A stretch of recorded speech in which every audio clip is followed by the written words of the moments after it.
ये बात तय है। ये बहुत बड़ा मजमा होता है लाख का।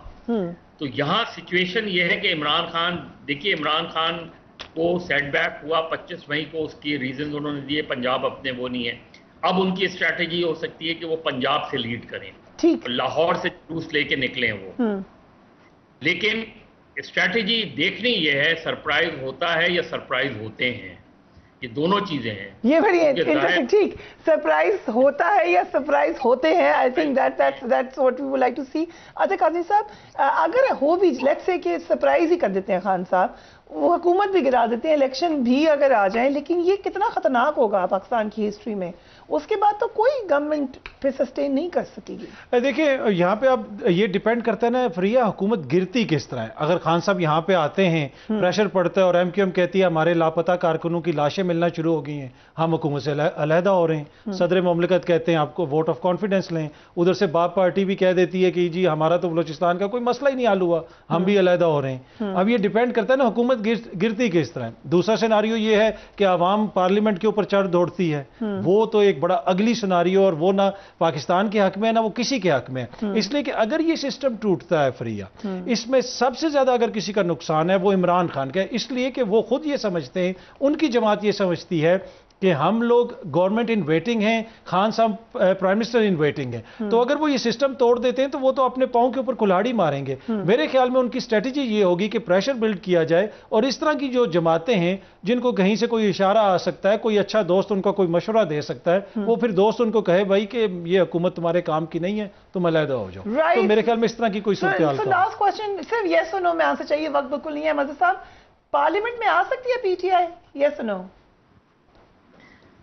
देखिए पार्लियामेंट में आज इमरान खान के लिए बड़ा मुश्किल है, लेकिन वही जिस तरह अभी अख्तर बात कर रहे थे ना, बहुत सिंपल सी चीज है। MQM, बाप, PMLQ, ये इशारों पे चलने वाली जमातें हैं ना, तो अगर वहीं आपके मामला ठीक नहीं है तो इनको इशारा क्यों होगा? अगर मामला ठीक हो गए तो इशारा हो जाएगा, और ये खान साहब चले भी जाएंगे। तो फिर इसका मतलब है फिर लास्ट UNC में भी इशारा हमें मानना पड़ेगा अगर हम ये बात कह रहे हैं तो। But obviously it's your opinion.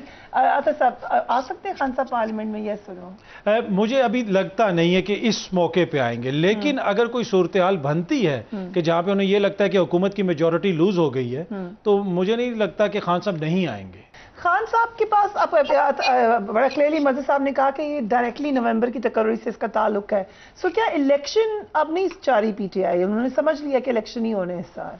नहीं, देखिए अल्टीमेट गोल तो यही है कि इलेक्शंस हों। उनके मुतालबा तो अभी भी ये है कि वो ये कहते हैं अगर किसी चीज़ के ऊपर हम इस हुकूमत के साथ इस वक्त बैठ सकते हैं तो वो इलेक्शन है, चाहे आप अभी करवाएं या डेट दें। तो अल्टीमेट मुतालबा अभी तक उनका वही है। और जो तकर्री का मामला है, देखें ये उस बयानिए का रद्द अमल है जो इस साल के शुरू में शुरू हुआ था। मार्च में आपको पता है खबरें आना शुरू हो गई कि खान साहब कोई तकर्री करेंगे, उस हवाले से अपोजिशन के बड़े तहफ़्फ़ुज़ात हैं। और फिर अपोजिशन जब ये लोग हुकूमत में आ गए, इन्होंने ये कहा कि इमरान खान कोई ऐसी तकर्री करना चाहते थे। तो अब इमरान खान साहब ये कह रहे हैं कि जनाब ये भी वो तकर्री नहीं कर सकते, इलेक्शंस करवाएं, जिसकी हुकूमत आएगी वो तकर्री कर दे। अब अगर इमरान खान साहब को इस्टेब्लिशमेंट से इशू होता तो फ्री एंड फेयर इलेक्शंस किस तरह अगर मुमकिन हो सकेंगे अगर इस्टेब्लिश नहीं चाहेगी, इस्टेब्लिशमेंट अगर नहीं चाहेगी तो ये तो बड़ा मसला बन जाएगा। तो खान साहब कहते हैं कि इस इस्टेब्लिशमेंट के होते हुए भी मैं इलेक्शंस में जाने के लिए तैयार हूं, और तकर्री तभी हो जब नई हुकूमत आ जाए।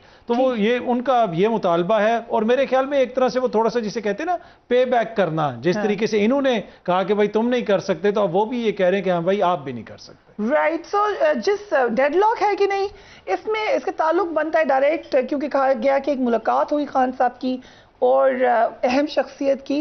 कल ये बात हमने पूछी है प्रेसिडेंट ऑफ पाकिस्तान से, क्योंकि प्रेसिडेंट हाउस में इस मुलाकात का जिक्र है। जरा देखिए उन्होंने क्या कहा। प्रेसिडेंट हाउस में आपने एक मीटिंग करवाई है बड़ी अहम, और ये बहुत ज़्यादा, और आपके इसाक खाकवानी साहब ने तो ऑन एयर ये बात कह दी। तो नहीं, मैं इस पर कोई बात नहीं करना चाहता, क्योंकि मैंने तो इस पर कोई बात ही नहीं की आपसे कि मैं क्या कोशिशें कर रहा हूँ। तो अगर एक बात करूंगा या एक बात से इनकार करूंगा या एक बात की हामी भरूंगा तो फिर वो मेरे सारे काम जो है ना वो कमज़ोर हो सकते। तो नो तस्दीक या नो तरदीद नहीं, इसमें कोई गुफ्तगू मैं करना नहीं चाहता। उसके बावजूद हारून रशीद साहब ने कंफर्म कर दिया है कि ये मीटिंग हुई है। Let's watch.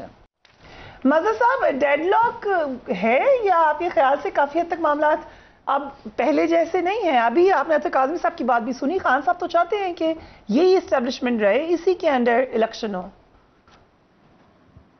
प्रिया, अगर ये बात है तो इमरान खान की चकवाल की तकरीर और कल की तकरीर में क्या है, उसमें कितना वो एंटी गवर्नमेंट बोल रहे हैं और कितना वो मुखातिब कर रहे हैं एस्टैब्लिशमेंट को। अगर मामलात इतने स्मूथ चल रहे होते, जो कि बीच में हुए थे स्मूथ, आप देखें कि फैसलाबाद की तकरीर के बाद जब DGISPR का रद्दमल आया था तो गुजरावाला में वो ऐलान करने वाले थे लॉन्ग मार्च का, लेकिन गुजरावाला में उनकी टोन जो है बिल्कुल माइल्ड हो गई थी। फिर आप चकवाल पर आ जाएं, चकवाल पे वो बहुत ज्यादा एग्रेसिव नजर आए हैं और वो एग्रेशन जो है वो डायरेक्टली एस्टैब्लिशमेंट को मुखातिब कर रहा था। तो वो क्या हो, अगर एक चीज स्मूथ है तो फिर तो वो तकरीर चकवाल वाली तकरीर नहीं होनी चाहिए थी, फिर तो उनकी एक नॉर्मल उनका टारगेट गवर्नमेंट होना चाहिए था। देखिए, इमरान खान साहब जो चीजें चाह रहे हैं वो ये अंदाजा करें कि वो चीजें क्या नवंबर से पहले मुमकिन हैं। इमरान खान साहब ये बात भी खुलकर नहीं कह रहे। जब उनसे पूछा गया तो उन्होंने उसकी वजाहत की, जी मैं एक्सटेंशन की तो बात मैंने नहीं की। तो कोई फॉर्मूला बताए ना इमरान खान। लेकिन आपने ये बात भी की कि एक्सटेंशन खुद ही नहीं चाहते जनरल बाजवा, ये आप कंफर्म कर रहे हैं बात? जनरल बाजवा ने तो अप्रैल 2000 इस साल अप्रैल में DGISPR ने जनरल बाजवा के हवाले से बहुत वाज़ेह बयान दिया था। मैं रिसेंटली भी दोबारा उन्होंने ये बात की है, अभी हमने फिर जानने की कोशिश की है तो यही कहा गया कि हम नहीं चाहते।